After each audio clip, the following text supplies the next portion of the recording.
one of the challenges that we're facing in public education is trying to educate our students on an ever-increasing array of topics in the school day of about 6.5 hours, 185 days a year.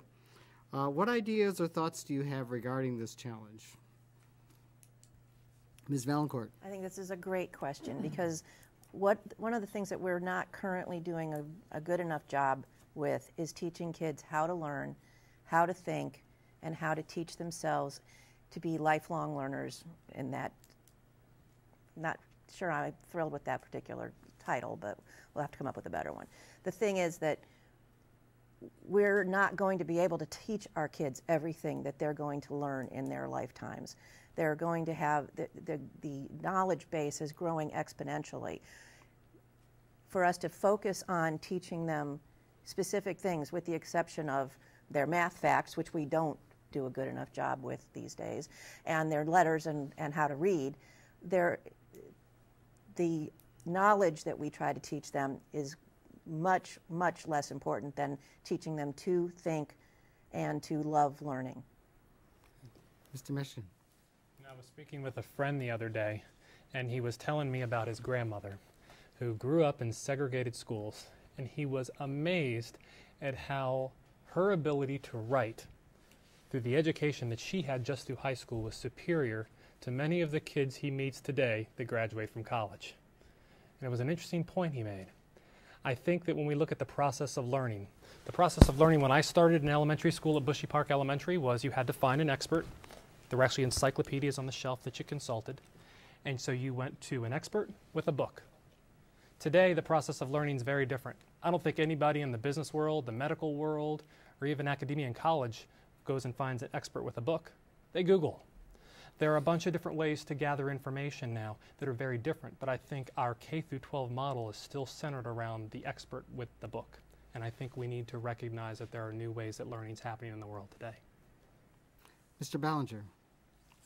Throughout this process, I think we have kind of seen that the voice of many of our parents want us to look at trying to get a foreign language into the curriculum.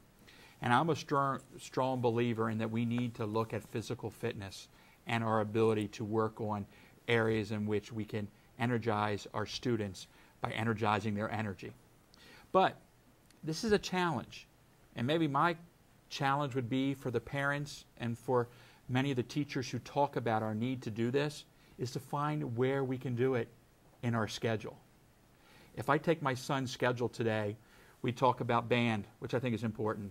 We talk about foreign language. You talk about reading. You talk about math.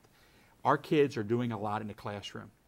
And we need to look at how we can include these things, but also understand that we're going to have to make some choices.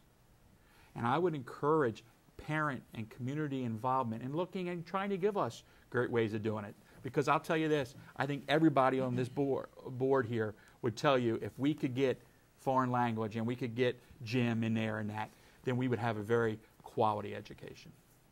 Ms. Kornreich, did you want to? I think that we are trying to be too many things to too many people, and that we're trying to make every school the same in terms of, particularly in high school, of offering the same course offerings in every high school, which we're not doing actually, because we simply don't have the resources for it or the demand for it in every high school, or a demand for something that's not being met because there aren't enough students to make a class or something like that. So we need to think differently about how we can solve those kinds of problems by giving new options for ways kids can do things outside the classroom, like online learning and like the concept of magnet schools, and look to places where this has worked, where they've seen a need and filled it, and bring it to Howard County. Ms. French? The issue is time. We're still on the old agrarian calendar of the 19th century, but our students are in the 21st century. Their parents, for the most part, are employed, and the students have before school care or after school care. I don't see why we can't have a longer school day so that children are protected and children can have fun intermingled between their academic courses. They might be able to have home ec class, world language, physical fitness, all kinds of things, a logic class, a chess club class, in between the mandated educational things. That does not mean the teacher would teach a longer day. It means we would have to have more employees who have expertise in those areas who would teach as well. It's been long coming. We have not, I'm sorry, I'm going beyond my time. Okay. Proudfoot. This is a question that we face in the school system every day. It is a matter of time.